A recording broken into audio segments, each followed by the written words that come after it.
मिर्जापुर गांव में रामलाल अपनी बेटी के साथ रहता था। उसकी आर्थिक हालात बहुत खराब थे। वो बहुत गरीबी में जीवन व्यतीत कर रहे थे।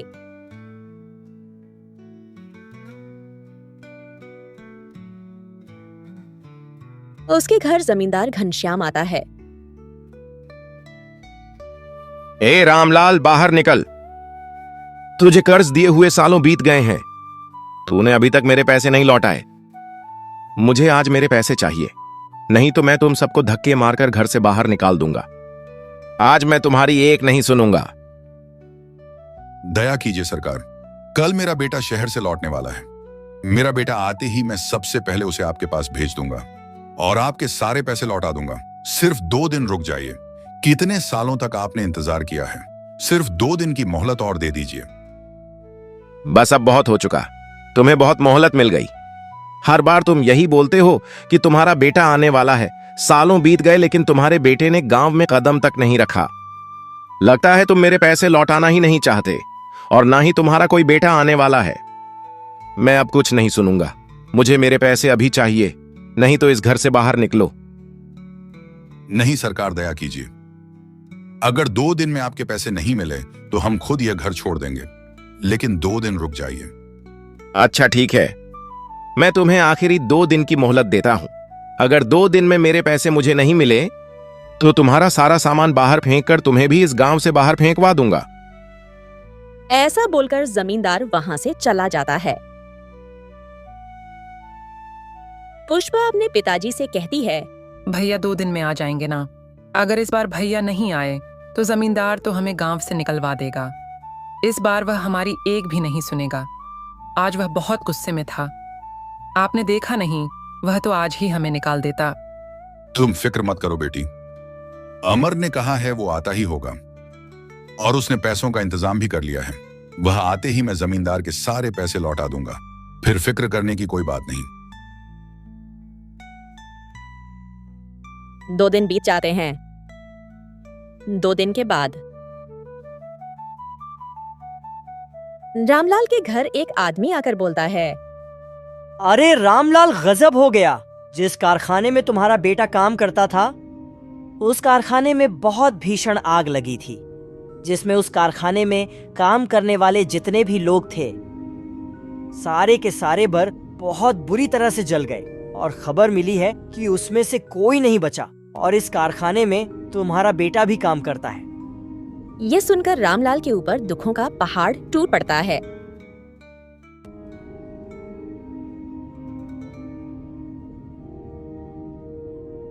दो दिन बाद उनके गांव में एक आदमी सूटकेस लेकर आता है।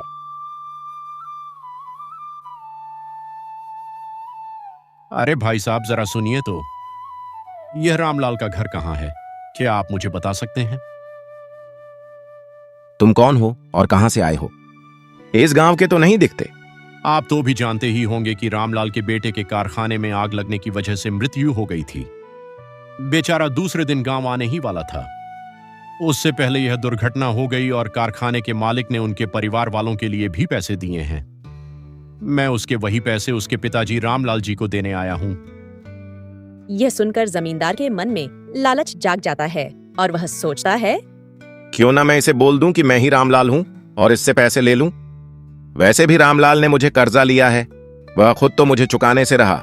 मैं इसी से ही पैसे ले लेता हूं, जिससे मुझे कर्ज का पैसा भी मिल जाएगा और मेरा काम भी बन जाएगा। इसके लिए मुझे इसे यहीं से भगा देना होगा, यह रामलाल तक पहुंच ही ना पाए। अरे भाई, मैं ही रामलाल हूं और जिसकी बात तुम कर रहे हो वह मेरा ही बेटा था। अच्छा हुआ भाई साहब, आप मुझे यहीं पर मिल गए, वरना मुझे पूरे गांव में कहां कहां भटकना पड़ता। यह लीजिए आपकी अमानत, अब मैं चलता हूं। यह कहकर वह आदमी वहां से चला जाता है और जमींदार वह सूटकेस लेकर अपने घर चला जाता है। और जैसे ही वह सूटकेस खोलकर देखता है, उसमें ढेर सारे पैसे होते हैं। जमींदार यह देखकर बहुत खुश हो जाता है।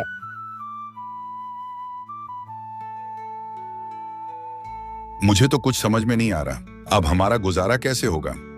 हम तो पूरी तरह से अमर के भरोसे पर थे, लेकिन पता नहीं ईश्वर ये कैसी परीक्षा ले रहा है। अमर ही तो हमारा सहारा था। भगवान ने उसे भी हमसे छीन लिया। भगवान इतने कठोर दिल कैसे हो सकते हैं? कभी कभी लगता है कि ईश्वर है ही नहीं। अगर होते तो हमारे साथ इतना सब नहीं होता, जबकि हमने किसी का कुछ नहीं बिगाड़ा। पिताजी, आप चिंता मत कीजिए, मैं भी काम में आपका हाथ बटाऊंगी। हम कुछ ना कुछ करके जमींदार का कर्ज लौटा ही देंगे। आप फिक्र मत कीजिए, नहीं तो आपकी तबीयत और भी खराब हो जाएगी। पुष्पा दूसरों के घर में काम करने और खाना बनाने का काम करने लगती है। इसी तरह से कुछ दिन बीत जाते हैं।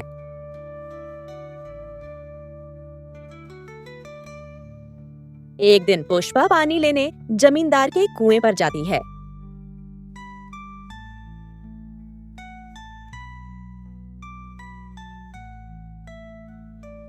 और उसी दिन जमींदार के दोस्त का एक लड़का जमींदार के घर आता है। वो पुष्पा की ओर देखता है और पुष्पा को पसंद करने लगता है और जमींदार से बोलता है, क्या आपने पहचाना? मैं आपके दोस्त हरिवंश राय का बेटा हूं। मेरा नाम रोहन है। अरे बेटा रोहन, तुम कितने बड़े हो गए हो। तुम्हें जब पिछली बार देखा था तो तुम बहुत छोटे थे, इसलिए चेहरा थोड़ा पहचान नहीं आया। बोलो बेटा, कैसे आना हुआ? वो क्या है ना चाचा जी, दरअसल पिताजी ने एक जमीन का सौदा करने के लिए मुझे यहाँ भेजा था। वहीं जमीन देखने के लिए मैं आया था। इस सिलसिले में आपसे भी थोड़ी बात करनी थी। अच्छा, तो तुमने अभी कारोबार भी संभालना शुरू कर दिया है? हाँ चाचा जी, थोड़ा बहुत मैं भी कारोबार देख लेता हूँ। अब पिताजी से ज्यादा काम नहीं हो पाता। अब उनकी उम्र हो चुकी है, इसलिए ज्यादातर काम मैं देख लेता हूँ। ये तो अच्छी बात है बेटा। आपसे एक बात पूछनी थी चाचा जी। दरअसल मैं जब आ रहा था तो कुएं पर मैंने एक लड़की को देखा। क्या आप बता सकते हैं कि वह लड़की कौन है? लड़की? कौन सी लड़की? अभी जब मैं आ रहा था तो आपके घर के सामने जो कुआं है, इस कुएं पर मैंने एक लड़की को पानी भरते देखा। क्या आप बता सकते हैं वो कौन है? रुको रोहन बेटा, तुम चाय पियो, तब तक मैं देख कर आता हूं। जमींदार बाहर जाकर कुएं की ओर देखता है तो कुएं पर उसे खुद की ही लड़की रानी दिखाई देती है। पुष्पा वहां से जा चुकी होती है। अरे रोहन बेटा, जिस लड़की के बारे में तुम पूछ रहे हो वह मेरी ही बेटी है। अच्छा अच्छा, ठीक है चाचा जी, मुझे लगा जाने दीजिए, छोड़िए। आप बताइए, आप कैसे हैं? रोहन बात को पलट देता है, लेकिन जमींदार को इस बात पर शक हो जाता है। मुझे लगता है रोहन बाबू को मेरी लड़की पसंद आ गई है। ये तो बहुत अच्छी बात है, और मेरी लड़की इतने बड़े खानदान में चली जाएगी तो उसका तो नसीब ही चमक जाएगा। इतने अमीर लोग मुझे और कहीं नहीं मिलने वाले। इतना सोचकर जमींदार मन ही मन बहुत खुश हो जाता है। तभी रोहन बोलता है, चलिए चाचा जी, मैं अब निकलता हूँ, मुझे देर हो रही है। नहीं नहीं बेटा, एक दो दिन रुक कर जाओ, जरा गांव की भी शुद्ध हवा में रहो। शहर तो रोज ही रहते हो, हमें भी थोड़ा मौका दो तुम्हारी खातिरदारी करने का।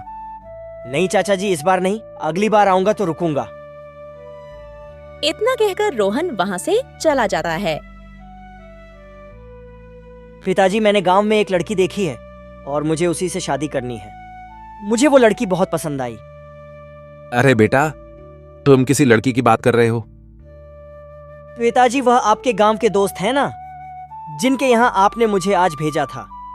उन्हीं की लड़की से मुझे शादी करनी है। अरे वाह, ये तो अच्छी बात है। वो तो मेरा बहुत अच्छा दोस्त है, वह बिल्कुल मना नहीं करेगा। मैं कल ही उसके पास जाकर शादी की बात करता हूं, और वह भी यह सुनकर बहुत खुश होगा। दूसरे दिन रोहन के माता पिता और रोहन जमींदार के यहाँ आते हैं। अरे मेरे दोस्त हरी, बहुत दिनों बाद आज मिल रहा है। तू तो बहुत बड़ा आदमी हो गया है यार। याद है हम दोनों ने साथ में ही कारोबार शुरू किया था। आज तू कहां से कहां पहुंच गया। आज तो तूने मुझे बहुत खुश कर दिया, जो अपने पूरे परिवार के साथ मेरे घर आ गया। मैं तुझे देखकर बहुत खुश हूं। अरे घनश्याम, रोहन की वजह से हमें अभी आना ही पड़ा। दरअसल रोहन को तुम्हारी बेटी बहुत पसंद आ गई है और वह उससे शादी करना चाहता है। उसी की बात करने के लिए हम यहाँ आए हैं। यह सुनकर जमींदार बहुत खुश हो जाता है। हाँ हाँ हरी, ये तो बहुत अच्छी बात है। तुमने आज मेरा दिल ही खुश कर दिया। हमारी दोस्ती आज रिश्तेदारी में बदलने जा रही है। इससे ज्यादा खुशी की बात और मेरे लिए क्या हो सकती है। चलो अभी अपनी बेटी को बुलाओ। हमने उसे देखे बरसों हो गए। जब हमने उसे देखा था तो वह 5 वर्ष की थी। तभी घनश्याम अपनी बेटी को आवाज लगता है और बोलता है, अरे बेटा रानी, जरा यहां तो आना। जैसे ही रानी बाहर आती है, रोहन उसे देखकर दंग रह जाता है और बोलता है, अरे चाचा जी, जिसे मैंने उसे दिन देखा था, ये वह लड़की नहीं है, वह लड़की कोई और थी। ये आप क्या बात कर रहे हो रोहन बाबू? आपने उसे दिन जिसे देखा था ये वही लड़की है। ठीक से देखिए, शायद आप भूल गए। ये वही लड़की है जो उसे दिन कुएं के पास खड़ी थी। नहीं नहीं चाचा जी, मुझे अच्छी तरह से याद है। मैंने गुलाबी रंग के सलवार सूट में एक लड़की को देखा था। इतना सुनकर जमींदार सोच में पड़ जाता है। कहीं रोहन बाबू ने उसे फटीचर रामलाल की लड़की पुष्पा को तो नहीं देख लिया? उस दिन वहीं थोड़ी देर पहले वहां पानी भरने आई थी और शायद रोहन बाबू उसी की बात कर रहे हैं। नहीं नहीं, मैं ऐसा बिल्कुल नहीं होने दूंगा। मुझे कुछ करना होगा। मुझे कुछ भी करके रामलाल और उसकी पूरे परिवार को इस गांव से भगा देना होगा, इससे पहले कि रोहन बाबू उसे गांव में जाकर ढूंढ लें। ठीक है रोहन बाबू, अगर ऐसी बात है तो मैं खुद उस लड़की को आपके लिए ढूंढ कर लाऊंगा। आप चिंता मत कीजिए। रोहन, तुम ये क्या बात कर रहे हो? हम तुम्हारे कहने पर आए थे। तुमने कहा था कि तुम्हें घनश्याम की लड़की पसंद आई है और हमें घनश्याम की लड़की बहुत ज्यादा पसंद है, और तुम पता नहीं किस लड़की की बात कर रहे हो। हमें तो यही लड़की पसंद है और मेरी यही इच्छा कि मेरे दोस्त के यहां ही तुम्हारा रिश्ता हो। और रानी में क्या कमी है? बहुत अच्छी लड़की है बेटा। पर पिताजी, मुझे उसी लड़की से शादी करनी है जिसे मैंने उसे दिन कुएं पर देखा था। चलो घनश्याम, अब हम चलते हैं। तुम्हें हमने तकलीफ दी, उसके लिए हमें माफ कर देना। नहीं हरी, इसमें तकलीफ कैसी? शायद मेरे ही सुनने या समझने में गलती हो गई पर मैं कोशिश करूंगा कि उसे लड़की को जल्द से जल्द ढूंढ दूं। इतना कहकर हरी और रोहन अपने घर चले जाते हैं। और घर जाकर हरी अपने लड़के रोहन से बोलता है, अरे रोहन, तुमने इतनी बड़ी गलतफहमी कैसे कर दी? पता नहीं मेरे दोस्त घनश्याम को कितना बुरा लगा होगा। वह कोई और थी, और पिताजी, मैं ऐसे ही किसी भी लड़की से शादी नहीं कर सकता। मैं उस लड़की से ही शादी करना चाहता हूं जिसे मैंने उसे दिन देखा था। पर रोहन, बात वह नहीं है। बात यह हो रही है कि मेरे दोस्त का तुमने अपमान किया है और तुम कहां किसी लड़के की बात कर रहे हो। तुम्हें इससे अच्छी लड़की और कहीं नहीं मिलेगी। तुम्हें इसी से शादी करनी होगी। नहीं पिताजी, मैं रानी से बिल्कुल शादी नहीं करूंगा। पर तुम जिस लड़की की बात कर रहे हो उसका कोई अता पता नहीं है। कहां ढूंढोगे तुम उसे? पिताजी, मैं कुछ भी करके उसे ढूंढ लूंगा। ठीक है, अगर 7 दिन में तुमने उसे लड़की को ढूंढ लिया तो ठीक। अगर तुम्हारी यही मर्जी है तो मैं तुम्हें 7 दिन देता हूं। ठीक है पिताजी, आप जैसा ठीक समझे। रोहन बाबू को इस पूरे गांव में उसे फटीचर रामलाल की ही लड़की पसंद आनी थी। मैं यह बिल्कुल नहीं होने दूंगा। कहां वह भिखारी की लड़की और कहां मेरी बेटी? उन्होंने उसे भिखारी लड़की के लिए मेरी लड़की को ठुकरा दिया। यह मैं कभी नहीं होने दूंगा। मेरी बेटी की जगह वह पुष्पा कभी नहीं ले पाएगी। मैं ऐसा होने नहीं दूंगा। इससे पहले रोहन बाबू दोबारा यहां आए, उससे पहले मैं रामलाल को धक्के मार के इस गांव से बाहर निकाल दूंगा। फिर मजबूरन उन्हें मेरी बेटी से ही शादी करनी पड़ेगी। हां, यही ठीक रहेगा। अरे मैं तो भूल ही गया। रामलाल को तो पता ही नहीं है कि उसके बेटे के जो पैसे शहर से एक आदमी लेकर आया था वह मैंने ले लिए हैं। मैं इस बात का फायदा उठा सकता हूं। मैं कल ही जाकर उसे लिया हुआ पूरा कर्जा लौटाने को कहता हूं। इससे लोगों को भी शक नहीं होगा और मैं उसे कर्ज ना लौटने की वजह से गांव से भगा दूंगा। उसका पूरा घर हड़प लूंगा और उसे गांव से बाहर निकाल दूंगा। दूसरे दिन घनश्याम रामलाल के घर जाता है और बोलता है, रामलाल बाहर आओ। बोलिए जमींदार जी। रामलाल, तुम मेरे अच्छा होने का फायदा उठा रहे हो। मैं इतने दिनों से चुप इसलिए बैठा हूं कि तुम्हारा बेटा अभी अभी गुजरा है और उसके गुजरने की वजह से मैं खुद से तुम्हारे यहां नहीं आया, पर तुम्हारी राह देख रहा था। पर तुम तो मेरे अच्छाई का फायदा उठा रहे हो। अब मैं कुछ नहीं सुनने वाला। एक तो मेरे सारा कर्जा लौटा दो, और वैसे भी मैंने तुम्हें बहुत ज्यादा मोहलत दे दी है।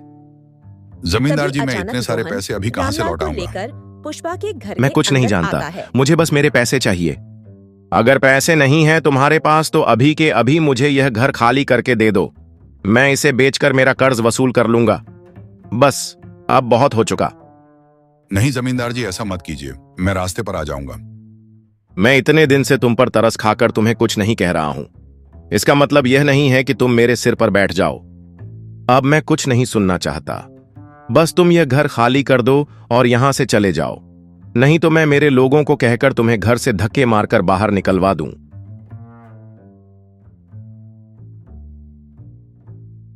पिताजी, अब हम खुद को झूठी तसल्ली नहीं दे सकते। हम यूं लकड़ियां बेचकर और दूसरों के घर काम करके जमींदार के पैसे नहीं लौट पाएंगे। हमें यह घर छोड़कर जाना ही पड़ेगा। इतना कहकर पुष्पा अपने पिताजी को लेकर घर से बाहर चली जाती है और दूर जंगल में जाकर एक छोटी सी झोपड़ी बनाकर उसमें रहने लगते हैं।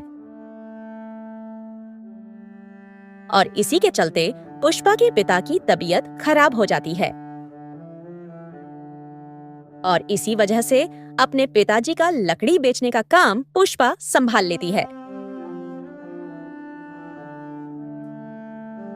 कितना खुशकिस्मत हूं जो मुझे तुम्हारी जैसी बेटी मिली, और मेरी वजह से तुम्हें कितनी मुश्किलों से सामना करना पड़ रहा है। पिताजी, आप ऐसा मत बोलिए। आपकी सेवा करने के लिए मुझे कोई मुश्किलों के सामना नहीं करना पड़ रहा है। आपकी सेवा करना मेरा धर्म है। आपकी सेवा करने में कैसी मुश्किल? पिताजी, मैंने खाना बनाकर रख दिया है, आप खाना खा लेना। मैं लकड़ी तोड़ने जा रही हूँ, जल्दी लौट आऊंगी। इतना कहकर पुष्पा जंगल में लकड़ी काटने चली जाती है। देखते ही देखते सुबह से शाम हो जाती है, पर पुष्पा जंगल से नहीं लौटी। इसी वजह से पुष्पा के पिता बहुत परेशान हो जाते हैं। रामलाल बोलता है, पुष्पा को अभी तक आ जाना चाहिए था, पर वह अभी तक नहीं आई। कहीं वह किसी मुसीबत में तो नहीं फंस गई। मुझे अपनी बच्ची को जाकर ढूंढना चाहिए। मैं घर पर ऐसे हाथ पैर हाथ रखकर नहीं बैठ सकता। इतना कहकर रामलाल पुष्पा को ढूंढने के लिए जंगल की ओर निकल पड़ता है।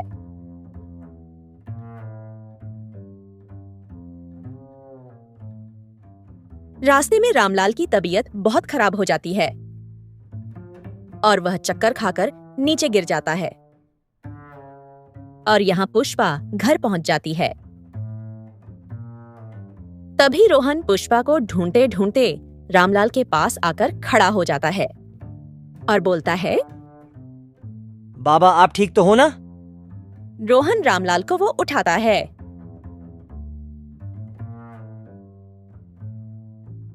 और किसी तरह उठाकर एक पेड़ के नीचे बिठा देता है और बोलता है, अरे बाबा, आप इस जंगल में क्या कर रहे हैं? आपकी तो तबीयत भी बहुत खराब लग रही है। अरे बेटा, मैं अपनी बेटी पुष्पा को ढूंढने के लिए जंगल में जा रहा था। वह लकड़ियां तोड़ने गई थी, पर अब तक नहीं लौटी। पता नहीं कैसे मुझे चक्कर आ गई। कोई बात नहीं बाबा, बस आप मुझे आपका घर का पता बताइए, मैं आपको आपके घर छोड़ देता हूँ। तभी अचानक रोहन रामलाल को लेकर पुष्पा के घर के अंदर आता है और जैसे ही रोहन की नजर पुष्पा पर पड़ती है, पुष्पा को देखकर रोहन को धक्का लग जाता है, खुश और मन ही मन बहुत खुश भी हो जाता है। ये ऊपर वाले तेरा लाख लाख शुक्रिया, आज तूने मेरी सुन ली। अगर मैं आज इस बाबा की मदद नहीं की होती तो मैं यहाँ तक कभी पहुँच नहीं पाता। धन्यवाद ऊपर वाले जो तूने मुझे इस लड़की से मिला दिया, वरना मुझे घनश्याम की लड़की से शादी करनी पड़ती। पिताजी, आप ठीक तो है ना? बेटा तुम ठीक तो हो ना? मैं तुम्हें ढूंढने बाहर गया था।